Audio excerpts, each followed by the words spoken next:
Salt here, plenty salty. But here we have the almonds and the green olives are less salty, more acidic. So it needs a bit of salt to compensate for that.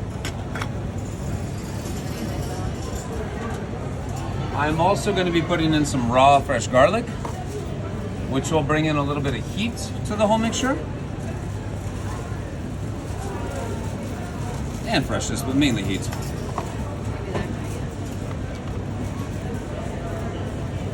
If you want less garlic, you use 1. If you want more, you use 3. If you want way more, you use 5. Right away, when you guys eat this, you're probably going to taste the garlic. You're going to feel the heat of the raw garlic a little bit because we just made it.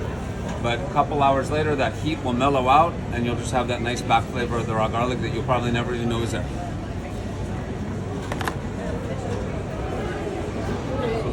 Fresh basil and parsley. With the green, I like a lot of fresh basil and parsley. Because I really want to reinforce the idea of green for you, which that's not that green in the first place, and that together is going to be a lot less green once it's mixed up. All right.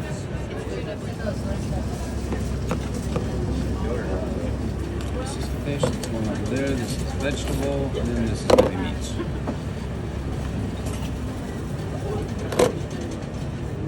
So then go ahead and lay them both out side by side, head to head, tail to tail. What you can do, lift it up like this. Until it's smooth, has a nice sheen to it, and has a bit of richness. If you go into too much olive oil, it will separate out as the tapenade sitting. There's nothing to bind the olive oil in there. Yeah? So it's okay, if it separates out, you just scrape it off with a spoon and use it to make a salad dressing. It's no problem, but it's not the goal. I really want to reinforce the green on this. Bravo, that looks great what you did. Lots and lots of green in here, lots of fresh parsley. And I'm using a lot of those stems too. All the leaves and a lot of the stem. I could save that to make stock with, but I have like 3 of them in there already, so don't need it. All right.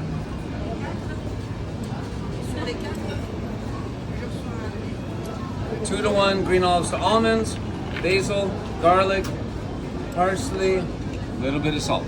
Who's our last monkfish maker? You up for it? Who is it? I don't know. Gloves or no gloves? A lot of noise. As opposed to the black tapenade, now we're talking technique.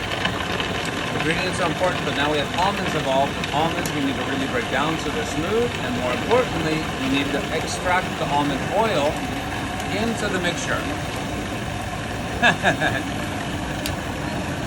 They opted for Yannick's chicken, not my chicken. So, sweetie, we're getting you set up at a table over there, okay? Do you want me to cut it up for you?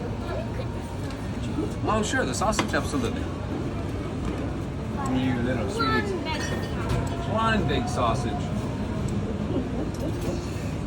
Then you have your chicken round up and looking relatively smooth, which is not yet. Then we're going to specifically look for something on the outside of this mixer. We're going to look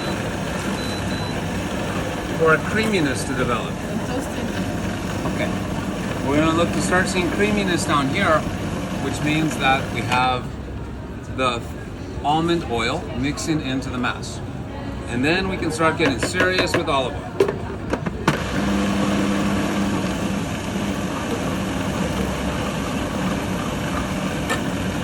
Almost there on that.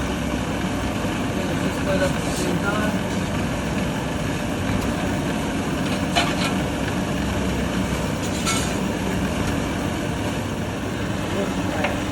Okay. We're going to be able to start going in with olive oil in just a second. And you guys look right here, you can see how creamy it's getting. It's whitening up a little bit down there. That's what we're looking for. That's from the almond oil? Exactly.